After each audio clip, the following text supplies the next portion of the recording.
This is Eric Rollins, the Constitutionalist, here on 1550 KXEX, the best talk in town. I'm looking forward to today's show. You know I do this for fun, folks. It's not about making money.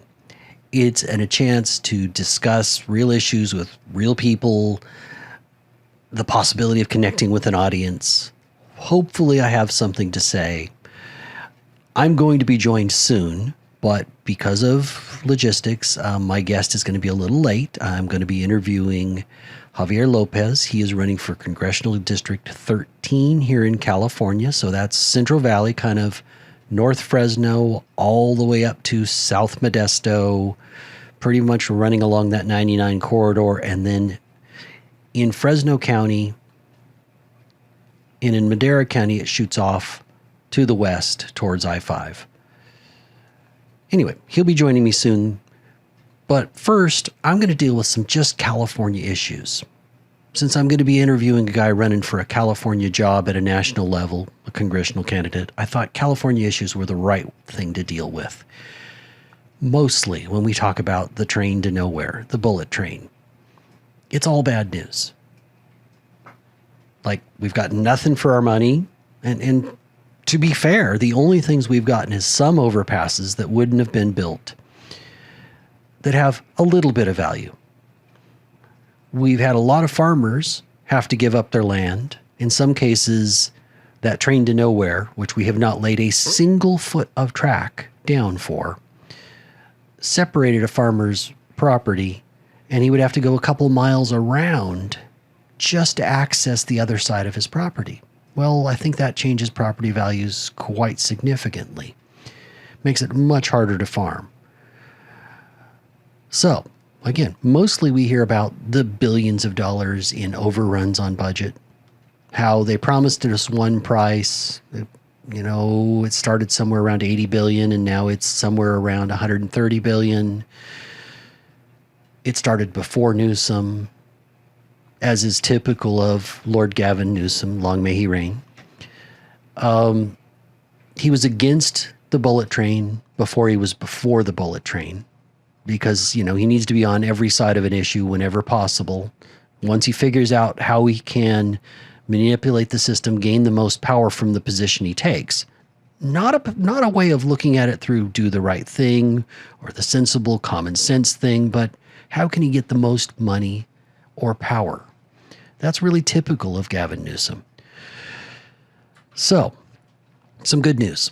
First of all, the Trump administration said, no more money for this boondoggle. That's awesome.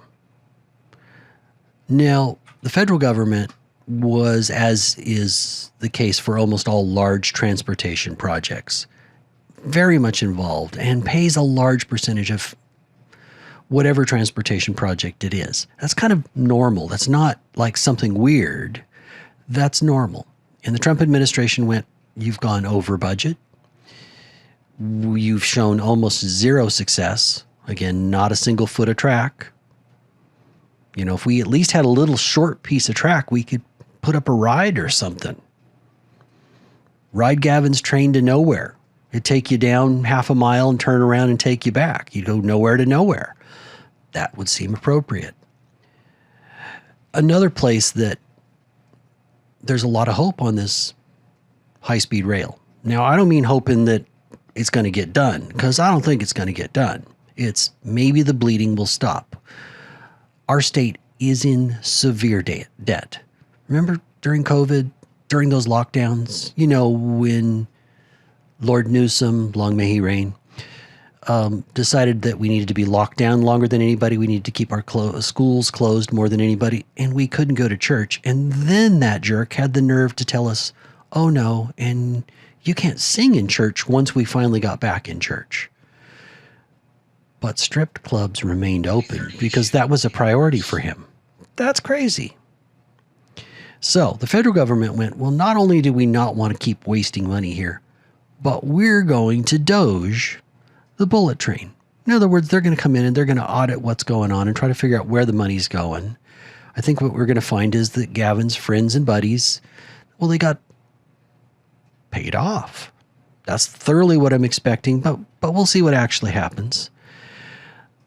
There's a third place where I'm pretty enthusiastic about what's happening with high-speed rail. Again, I want this doomed to failure project to stop. I want the bleeding to stop. So my goal is all about getting the bleeding to stop. At the state level, Assemblyman David Tangipa, he is my local personal assemblyman. Good guy, been nothing but pleased with David. Well, he passed a bill, the High-Speed Rail Accountability Bill, which was signed into law by Lord Gavin Newsom, long may he reign. This is a case where apparently Gavin thought that he could gain the most power or money by doing the right thing. I think they just coincidentally happened. I don't think he's focused on doing the right thing. I think he's focused on becoming Lord Gavin, supreme ruler of the earth. And I think he's first aiming for president, but I think he likes globalism. So anyway, this bill got signed into law. This bill is all about auditing what's happening. So you're coming in with a state auditor and a federal auditor. I'm hoping it's very similar to what the IRS does when they really want to get somebody in the audit them. I'm hoping it's very similar to what the Board of Equalization, they handle taxes for the state of California. It will be like a double anal exam for the people that are running high-speed rail. And I think that's appropriate because all they've done is waste our money. And then finally, some of the assemblymen and senators up in Sacramento are talking about not only ditching the project, but they've decided to turn it into a state park. So Train to Nowhere State Park, they're thinking they could put up amusements. They probably would have to build some track. We could go with that idea of where you could ride the track to nowhere. Maybe just a loop, so it took you right back where you started and you didn't actually do anything. And it would basically be a monument to the waste and abuse of power that government is capable of. We could have people come into California all around going, hey, did you see the Train to Nowhere? They go to Yosemite, the Train to Nowhere. They could see our beautiful coasts. I think that's appropriate. Anyway, enough fun.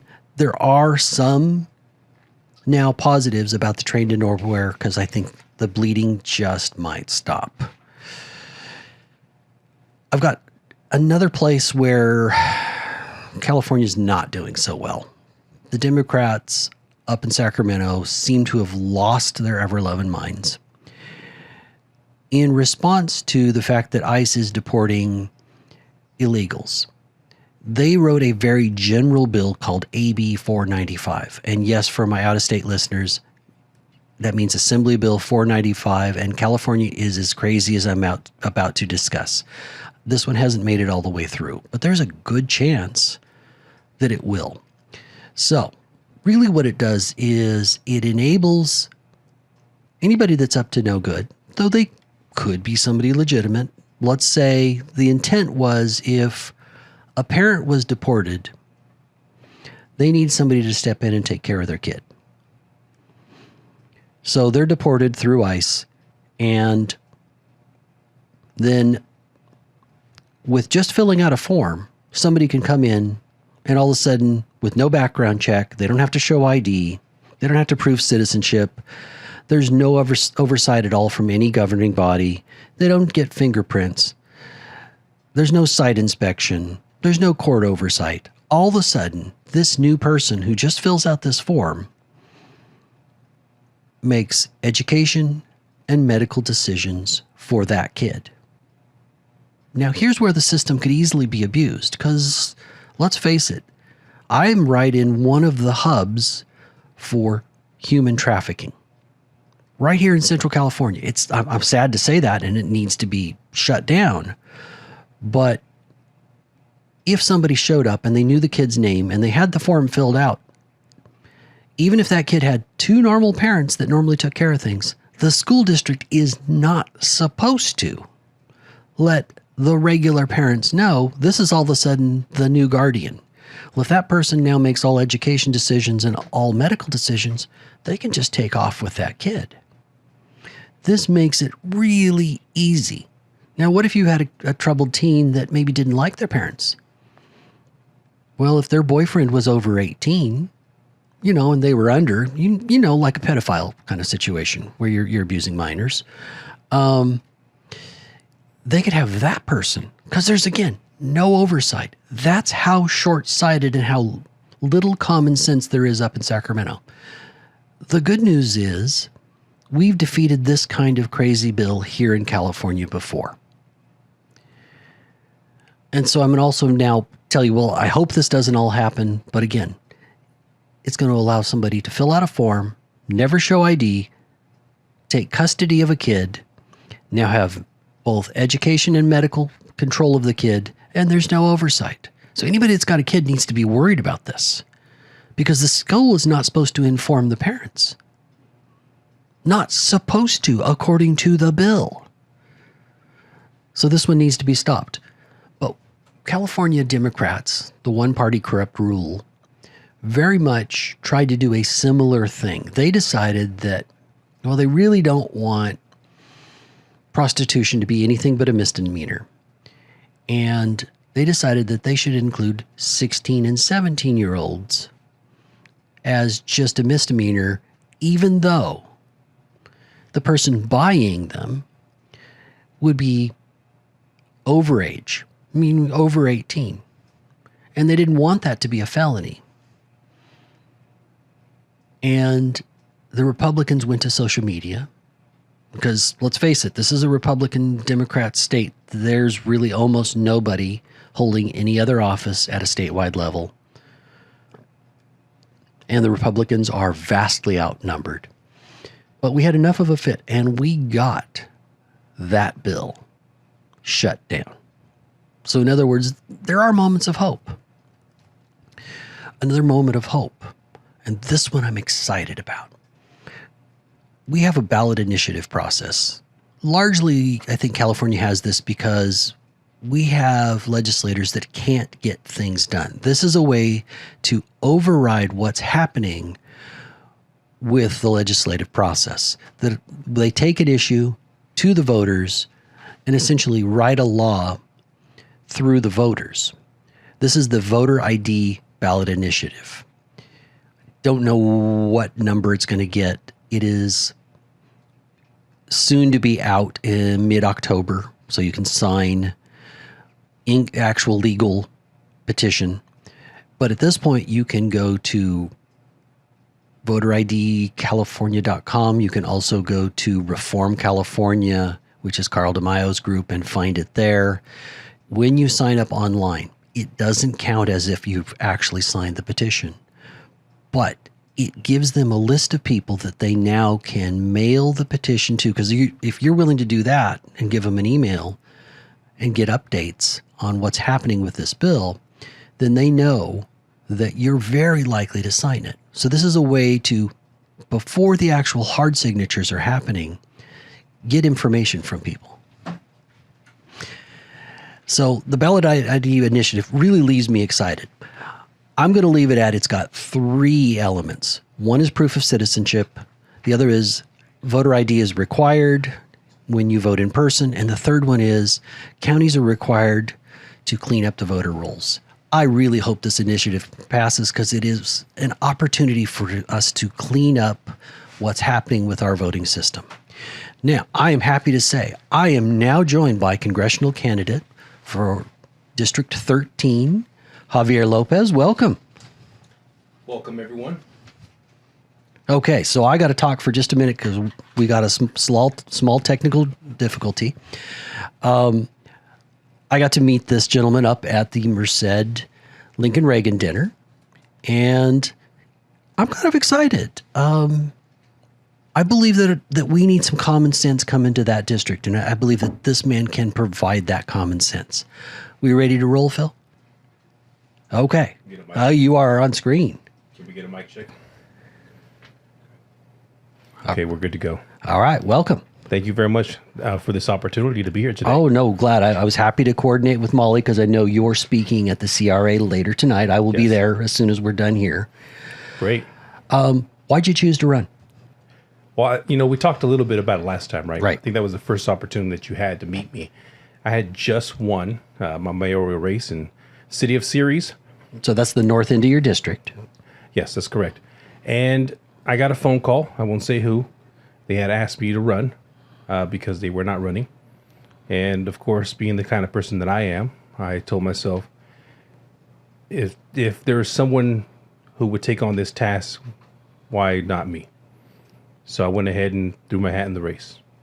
Cool. It's been a great time since that day. It almost seems like it's been 6 months. It just time flies, right? Especially when you're having fun. Oh, especially when you're having fun. You know, as far as the real whys is just like the reason why I ran for office the first time in the city of Ceres, and that was basically I wanted to have a voice. But see, the thing is that a lot of folks out there they don't feel they have that voice, right? No, that's part of like this voter ID. Right. A lot of people are apathetic. They think, well, my vote doesn't matter. I don't have to do anything. Yet they want all these great benefits and these blessings we have to live here. It matters. Absolutely. And I'll tell you why it matters. Because they came out to vote and they reelected me in the city of Ceres. And now there's a great opportunity for us to take this seat back in California District 13. And a lot of folks are, they wanted someone like myself to run, and now they got it. But the thing is that we need all the support that we can get. Now, it's a huge portion of your district is agriculture. Yes, very true. A huge portion of your district is Hispanic. That's right. So it's kind of rural. You're dealing a lot with working class people. That's correct. Look, I've worked in the fields, so don't take this as I'm putting anybody down. I've lived this. It taught me, that hard work taught me, wow, I want to do something different. I'm not saying it's not real work. I am thankful for the lessons. No, and I think more hard people need those lessons. It's hard work. I mean, my mom, she worked in the field. She decided to come back after she got married with my father. And I know that the same place where she owns her home now is where she picked strawberries in the community. Very cool. So, hard work was taught to me by my parents. I went off to work in a different trade as a technician. You're in this wonderful United States of America with all these opportunities. You have to take it by the hand. You have to take it on. And I think that I took that opportunity, and I've been successful since then. And I always look back and see where my family came from, and I think it's very unique. Well, so the American dream's still alive. You just have to work. It's there. The thing is that I think a lot of Americans just need to just really focus and really take on these challenges. I know it's not easy, right? Look, anything worthy of doing is not easy. Absolutely. Yeah, I mean, look, I think what the people of the Central Valley really want is they want better paying jobs. They want lower gas. They really care more about how they're going to get the food on the table than they care about a lot of other things. There's folks like us in this room who are a little bit more into politics than others. Yeah, but not everybody's as political. That's right. So they want some basic things like you're talking and that's about. when you say common sense, we have to have someone like myself who has common sense and will make common sense decisions. And once they show up to the ballot box and they cast their vote, they're depending on who they elect to take on these challenges. And especially if you're working two jobs, if you've got a bunch of kids, it's hard. That's what I'm here to fight for. Yep. Well, we're going to go ahead and take our first break. Won't be long. This is Eric Rollins, the Constitutionalist, here on 1550 KXEX, the best talk in town.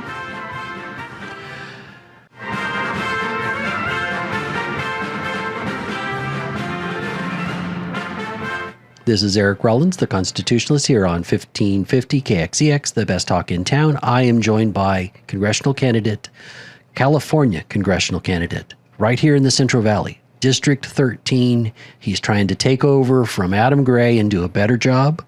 I am joined by Javier Lopez. Welcome. Well, thank you very much. I appreciate the time. So what would be your priorities? What are you going to focus on? What are your top three? I mean, it doesn't have to be three, but you can't give us 12 because people are like, well, where is your really priority? Well, if you want to see my top 15, go to my website. But let's just talk about what's important for everyone in this room. Okay. Agriculture, food and water. Mm-hmm. We need to make sure that we stop sending water into the ocean and come up with better solutions to capture that water. Wanted me to move the microphone. Okay, hold on. There you go. And I think that's one of the main priorities. Is that's the trickle down effect, right? If we have plenty of water in abundance, then we'll have a product that people want. and we can grow. We grow this food. 80% in the Central Valley, 80% of the produce for the country. That's right. This is essential. It is essential, and it's one of those things where anybody that travels through the Central Valley, they probably drive through our valley and say, "Oh, this area is only nothing but a bunch of ag and cows," right? No, it is a bunch of ag and some cows, but that stuff is absolutely needed because no matter whether you're on the right or the left, you got to eat. Correct. And this is a renewable resource. We shouldn't be thinking of a zero-sum gain with agriculture. It's a renewable resource that we can thrive off of for generations if we limit the regulation and we have water. So how are you going to get us some water? So here's what I think. I think that it's important that we make sure that we send somebody to Congress who cares about the farmers and the Central Valley. We have to come up with common sense solutions. You know, there's been a lot of promises been made as long as I've been able to vote. I'm 41 years old, okay? I'm a little older than you. Yeah. That's nothing new. That's not that. I think what's important to understand is that there's been opportunities, but they've kind of been pushed to the wayside, right? And if anybody with common sense understands that, you know, when you go to Congress, it's not a magic wand, but there has to be a joint effort if you want to accomplish some of these goals that we have. And I think if we come up with a solution that will allow us to store more water, then we can set up the future to be in a better place. It's not going to happen overnight. No, and it needs to be a partnership with the state. That's because correct. the state controls a large portion of what happens with water, but the federal also does. And federal has failed during my lifetime to get more water. Sykes Reservoir has been sitting there with, a large amount of funding. There was a bond passed. I can't remember the number. And nothing has been done since And then. nothing's been done. State of California does have a lot of regulations. Some that are probably a little bit overbearing. Some that are causing some of our farmers to farm less, unfortunately.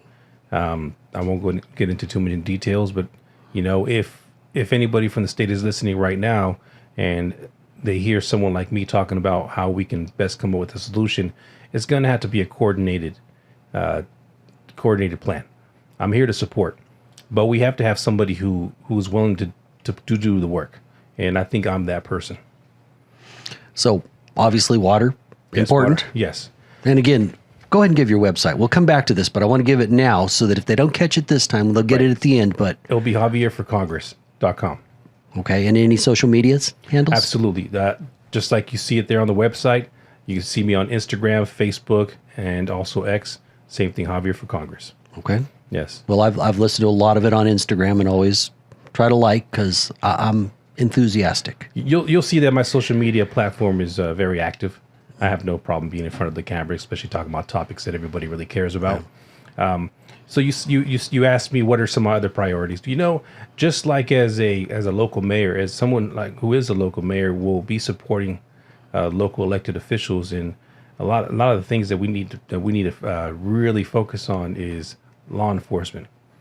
That's very, very important. We need to make sure that we have the laws that are being put in place, that they're actually being executed. For example, we saw. So you want accountability? Accountability is it's a common sense concept, right? We have had for the longest time too many folks that have been allowed to just run rampant in crime in our communities, and we just recently passed a piece of legislation here in the state of California that allows our law enforcement to take action. So that Prop 36? That's correct. So why did it take this long? Because the amount of pressure that came from the elected officials in law enforcement. You know, why does it have to come to that point? I mean, I'll give you an example. For the last 20 plus years, well, actually now it's -4 since I've been elected official, as I would travel to San Francisco for what I thought back in the 2000s was a great city. As I started Formerly great city, I think is the right city. way to put that. I heard they have a new mayor. Let's fingers crossed. Okay. The fact that, you know, there was all these folks that would just run rampant in that community, committing crimes such as breaking into windows, into vehicles, stealing, and walking into stores and just you're taking the store for everything they have, and we allowed it to continue for so long is something that I would not allow even in my city. So that is the first step into trying to resolve some of these issues that we face. Well, now, if you don't feel safe in your community, can your community be prosperous? I'd say no. no, absolutely not. I mean, it's no hidden secret that there's places here in California that maybe you and me wouldn't go, right? I would imagine that in the Central Valley that, as an underserved community, we are doing everything in our power to keep our community safe, including my city. And I want to continue that. And I think that it's important that we do that. Yes, I'm in, because of what I do for a living, I'm occasionally been in areas where it's not particularly safe. And I've had some problems with gang members. And I don't want to go back. And how do we change that? And so, they were felt free to act like thugs in the middle of the day. So as a coach, I've coached many students throughout my career as a football coach. And sometimes what you need to do is you need to encourage these young men and women that they have other opportunities. Some of these young kids only have football.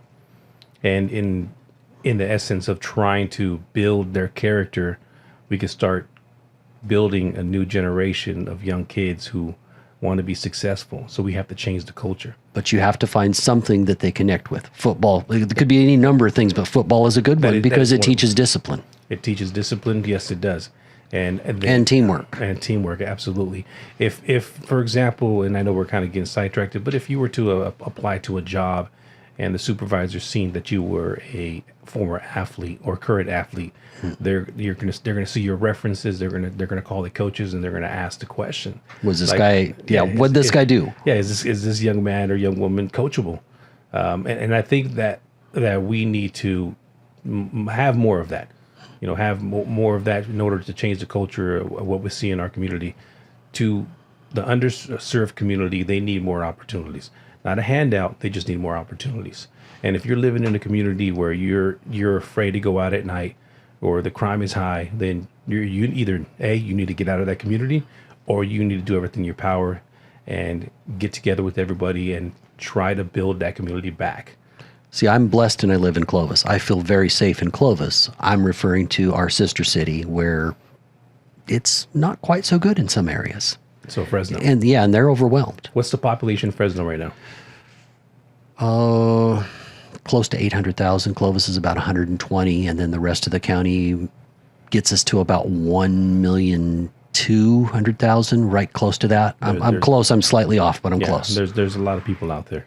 Yeah. And people need opportunities. And that's when we talk about jobs, we talk about water resources, we talk about the community. Those are the things that we as elected officials are taking to task to try to at least come up with solutions. We can't fix everything, but we are here to do the people's work. Well, if you can give them a safe community or work towards it, at least. Yes. If you can engage the underserved communities and make them feel listened to so that they'll try. Frankly, hope is one of the things that's missing from a lot of underserved communities. I volunteered at a boys' home, and every one of those boys was either a gang member, hopefully former gang member, though I'm fully aware a lot of them were not former. Good facility, had a pretty good track record, and I was a volunteer. I got paid for 1 month and went, I don't want to do this. This is hard. And I prayed about it. And I went, well, wait a minute. What if I take this from a different perspective and I just volunteer? I wouldn't give those 8 years up. That's a treasured memory. I've since moved on and I'm doing other things, but it really made me more thankful for the opportunities in my life. And I hope I did some good. We need to get back to seeing everybody's humanity, and everybody should do something to help their community. That's one of the reasons why I decided to run for office in the first place. I can tell you right now that I do it for the outcome of the success of people and the relationships that I've built in my community. And I think that with that experience, I'll do a great job in Congress. Well, there's a lot of things that have been going very well. No, we have a very divided country. We you can say we do, and I'm not arguing it, but I'm saying there's things that we have done well, but there's still things that we can improve on and we can work on. is what I'm trying to get to. There's an optimist point of view. You know what? That's just, I guess because I'm a Libra, that's just how I think. I think that if you want to talk about the divide in this country, it's because no one's willing to listen. I walked into the room where folks already have a perception of the direction of the conversation or a perspective of what they think about me and my views, but I'm a huge listener. Well, half of leadership is listening. Well, I mean, for the most part, if I have an issue in front of me, I have to listen to see what the concerns are so we can make a good decision. Well, and as an elected, you also had to represent all of the people of, in this case, Ceres. Yeah. As opposed to just the ones that were supporting what you had to say in your perspective. Oh, it totally changes. Yeah, your relationship with. I can tell you that there's people out there that communicate me in very different ways. Some that you run into, and some that will send you a message at late in the evening, and I think that by me answering their questions, they feel that their voice is being heard, and I think that's just half the battle. So, agriculture, law enforcement, water. Those are your big three? Those are some of the. Well, I get it's hard to narrow it down to a few. I mean, because there's a ton of things going on. If you want to look at it from a national level, as a congressman, I think that there's things that we can still resolve that's happening on our border. I think at the moment we do have probably a better secure border than we did have 4 years ago against the Biden administration. But there's still issues that we need to resolve: sex trafficking, fentanyl coming over our border. I think people don't realize that just because we've seen some of that gone down, that the cartel is not innovative enough to try to find a loophole and now try to come in from the north border. Oh, they totally will. Or from the water borders. Right. So I think, well, that exclusively, yes. So that's one issue that I think that we will continue to be faced with. There's a vast amount of other issues that I think that we can address when I do win. I'm being optimistic, and I have those set of issues in front of me. Let me just switch a little bit. I think that what's important too is to understand that when you're in Congress, you have to understand and represent your community, because what is good for the Central Valley might not be good for the East Coast versus vice versa. So what's important for our community, right? Things that affect us here in California versus somewhere else. So I'm here to fight for our community. Well, and you need to know, because you're never going to get everything you want. That's the art of a legislative body and working within it. Right. That's the politics of it. You have to decide, here's my things that I won't bend on. And everything else is unfortunately up for negotiation. Yeah, you have to work. You have to work together and be cohesive. No. I'm no longer a rookie elected, right? I had a couple 4 years under my belt, and now I understand the process. Creating networks and also working with other elected officials will get you farther. Mm-hmm. Yeah. Do you see, assuming you're elected, do you see people that would be allies in Congress? I do. I do see I see a lot in California. We're a minimal group, but that doesn't mean that you can't walk across the aisle and work with other elected officials from the other party. It happens in the Central Valley. It does happen in the Central Valley. And I think there's a misconception that, and that's where we talk about the divide. Now, I will tell you that I am very conservative and Republican, so you would never see me sway to a liberal perspective or make decisions based on that. But that doesn't mean that I won't work with the other side. If you're in Congress, what do we do about the debt? Obviously, you can only do a little piece, but that's a huge one. People are worried about that. Yeah, people are very worried about the debt. I can tell you that you have to be fiscally responsible. Even in our city, we had recently passed a budget that was not a balanced budget, but also. But you can't print money at the city level, so it's a bigger problem. I wouldn't want to do that either, but also understanding that in our budget, our revenue has not came in yet. It won't happen until January. So the budget is a what we consider a future budget in a Right. sense. We need to operate. Right, because you're working on grants, you're working on property tax, you're working on sales tax, and property and sales tax get there when they get there. Yeah. So 8% of our budget is actually, law enforcement and fire. That is typical. Yes, typical. So we need to keep the city protected. And if I say that I'm supportive of law enforcement, that's somewhere where I would not budge.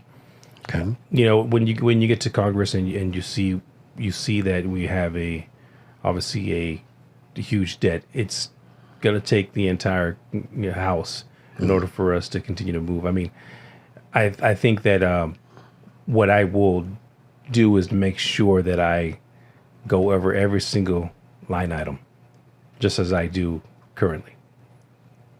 Wait, that's a crazy idea. We're supposed to read the bill? Oh, I tell I'm people only being sarcastic I there. know you are, and I tell people that, like, for example, when I sit down with friends and family and we talk about what's on the ballot, and I go, hey, we can actually go online and read the bill. Mm-hmm. And they always depend on me to read it right. So I'm going over it, and they're like, what's that? And I'm like, you have to read the bill. No, I want to have a conversation. I never want to just give them answers. No, I've done a voter guide for the last several years in my name, but I really don't want them to just take it there. I want them to see that as a starting point and ask me questions so they can better understand issues and be fully informed. It's not enough to just take somebody's word. That is half the battle. I mean, the average voter really cares a lot about the things that we talked about, putting food on the table. And, I encourage anybody who's watching this show that although it may feel like it's a huge undertaking, you go ahead and take the next step to really dive deep. But they don't have to do it all at once. I mean, you can take one little piece at a time. Oh, yeah. We live in an age where technology is there for us. I mean, if you, however you want to do it, figure it out. Absolutely. I think there's a great opportunity and a huge variety of news sources. So you can do things like ground news is kind of interesting. It's a new way to approach news. It's essentially a site that lists all of these, say it's about child trafficking. And they'll give every story and all the sources. And then they'll rate them. Is the right or the left talking about this more? Were they giving it focus? Were they negative about it? Were they positive about it? So you get a little more, you get their take, and then you have all these sources where you can read for yourself. I thought that was a really interesting way to approach looking at what's happening, because there's so much information, it's hard to figure it out occasionally. If you're not, especially if you're not rooted in politics. I think a lot of people have their specific source that they go to, whether it's radio, whether it's online, or your radio station. So don't be afraid to kind of go out and look into things a little bit further, just because you see a caption or what we call clickbait. Don't automatically assume that that's exactly the entire story. And then also don't go off and tell your friends that did you hear, but did not actually read the article. Right. That is great advice. Yeah. Well, we're going to go ahead and take our last break. Okay. Won't be long. Thank you. This is Eric Rollins, the Constitutionalist, here on 1550 KXEX, the best talk in town.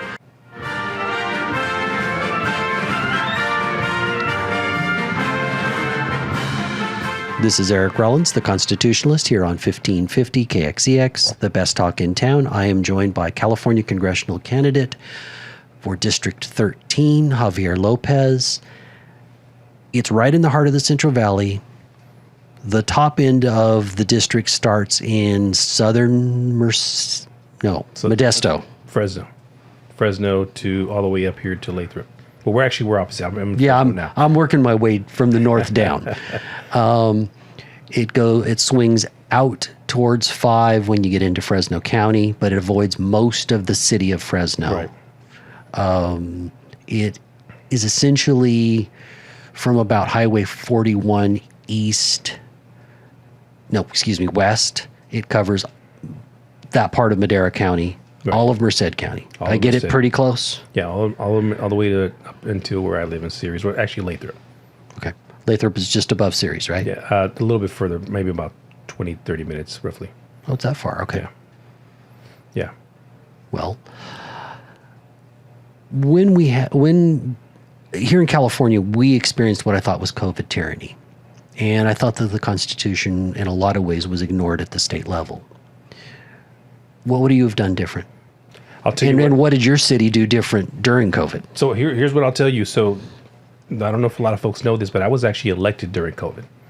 So I ran my campaign without having the ability To knock on doors. To knock on doors. And, Wow. if someone did, well, they just probably did it without, you know. But understanding that I was in a situation where I could knock on doors, I fully ran my campaign online to get my message out to the public. The moment I was elected was when I got sworn in was the only time that I actually wore a mask at the dais. And obviously, there's so much misinformation that was out there. I had the opportunity to have several meetings up to about 6-7 months without an audience. No one in the dais. But there was a time where we did have a lot of folks trying to tell us in the city of Ceres that we had to force our staff to get vaccinated. So I made a statement, and you guys can look this up online, the Modesto Bee. I said that if you want to go ahead and take your vaccine, that's on you. You're more than welcome to do it. But I will not support the idea or the concept of forcing anything on anyone. And it wasn't a story that anybody really wanted to print because it wasn't controversial. But it was common sense. It was common sense. Right. It was common sense. How long was your city shut down? Well, it was actually obviously shut down during the time that I was running for office. Okay. And then when I came in, we didn't really fully open until like 2020. Maybe I could be wrong about this. A little bit after 2021, maybe 2022. Okay. We actually had an audience. So there was so many different things that were happening in our community. We know we did support of any testing that was, we try to help people out if they wanted to get tested. Mind you, I was still working at the time, so I had to travel to the Bay Area all the time. COVID, in my personal opinion, was handled in a way where it controlled the public way more than they should have. It was almost like I would consider it a very big overreach.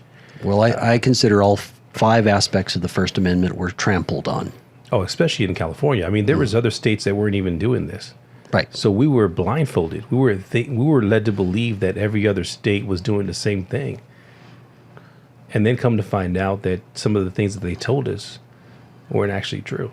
Mm-hmm. I mean, I'm not going to take away from anybody who passed away, right? But I will tell you this much: if I was the governor at the time, I would have not done what he did. But as an elected official, I did everything in my power to protect our citizens. I did everything in my power to give people choice. Well, I would say that was part of the problem. I understand you're looking out for your people, but I would contend that I would rather a politician looked out for my liberty rather than my health. Well, I mean, I'll tell you right now, I didn't ignore it in the city of Ceres. Now, I'm not trying to give you a hard time. I'm just trying to give a sense of... Your statement is accurate. Yeah, and there was many politicians out there who did exactly what you just said. Yeah. That was not me. There was a little bit of pushback, even from some elected officials around me, but I stood my ground. Good. Several months after I made that comment about the vaccination, it was lifted. Mm-hmm. And some of those very same people who thought they were going to lose their job if they didn't get vaccinated, all of a sudden, if they would have held out, they would have been just fine. Yeah. And that's the unfortunate part about during that time. Well, I pray for all the people that took the vaccination because there seems to be complications, and I hope that yes, I've heard we work our way through it. I heard so many stories, and I'll tell you this much: it not only affected us in that way, but it also affected a lot of young people with their mental health. As we actually, big time. So I'll give you a quick story. As a football coach, we actually during that season of COVID, we didn't get to have our full 10 games. We only had 5. We had to get tested every single day. We were playing football in the football field without an audience. It was awkward. We had to wear masks when we're out in the football field or the CIF. These are things coming down from the CIF. And also the school district, right? But the school district, I think the school district was trying to do their best to balance everything. I think we kind of got lucky in the city of Ceres. But that affected so many students as COVID was kind of dwindling away. We still see the effects till this day on the football field. Right, even on the football field. Okay. Because what happened was that some of these kids' social skills were taken away. Mm-hmm. These kids were at home on Zoom, and they would just leave their Zoom on, and they would just go off and do something else. So as part of being football coaches, our job is to mentor these young kids and obviously teach them skills. But it took us a little bit of time, and now we're just starting to see a little bit of change. We would hear the stories from these young folks. I mean, I even heard the stories from these coaches, grown men and women, who this hit them hard because they couldn't be out there doing the thing that they loved. I walked 9 miles a day for 2 months because I was losing my mind. Because a lot of my family decided it was better to hide so they wouldn't see me in person. Oh, I could talk to them through the window kind of thing. Gotcha. Fortunately, Clovis reopened May 18th of 2020. No, excuse me, May 8th. May 8th. So we closed down March 18th. We reopened May 8th. And they didn't enforce anything to do with masks. They didn't stop you if you wanted to wear them. And they said, go back to work. They didn't pick winners and losers like so many cities did, like our sister city did. And they said, well, you're essential, but you're not. Well, when you're trying to feed your family, I think you consider whatever it is you're doing pretty darn essential. Right. We're down to about 2 minutes and 35 seconds. So I don't want to take up all the time. No. I want you, why are you the right guy? Why are you hopeful? For one, I'm going to be honest with the people here. I'm here to gain your vote, in a sense, to earn it. I'm not asking for your vote. And see what I have done in my community in the city of Ceres, and the things that I will be able to accomplish as a congressman will be the things that I talked about today. But I'll also tell you that you have a choice to make. Choose someone who claims to be a moderate, Adam Gray, or choose somebody who is common sense. And we have a great opportunity to take this seat back, and we will accomplish that. Well, that's a huge deal. Are you fluent in Spanish? Sí, hablo español. And I think that there's a lot of Latinos out there. I think that's needed to build a bridge. Yeah, absolutely. That's one of the things we need to do is build a bridge between those communities. When they vote, they don't vote in a high percentage as I'd like, because I want every citizen to be involved. Yeah. But they haven't been courted by the Republican Party. We got to go out, understand their values, build a bridge, and talk to them. Yeah. Make them understand why the Republicans are the party of common sense. The Latino community holds a lot of the same values as the Republican Party. Mm-hmm. Take me as an example, as somebody who's been successful, and we can do this and accomplish this together. So thank you very much for this opportunity. JavierForCongress.com. You can follow me on social media, and I look forward to coming back. Well, I look forward to listening to you speak. For my Fresno listeners at 7 Restaurant, that's the corner of Minnewawa and Shaw, he will be speaking tonight. This is Tuesday the 4th? The 5th. Tuesday, August 5th. It's also National Night Out, so... Okay. Well, thank you for this time, Javier. Thank you very much. Appreciate it. This is Eric Rollins, the Constitutionalist, here on 1550 KXEX, the best talk in town. Thank you. Good.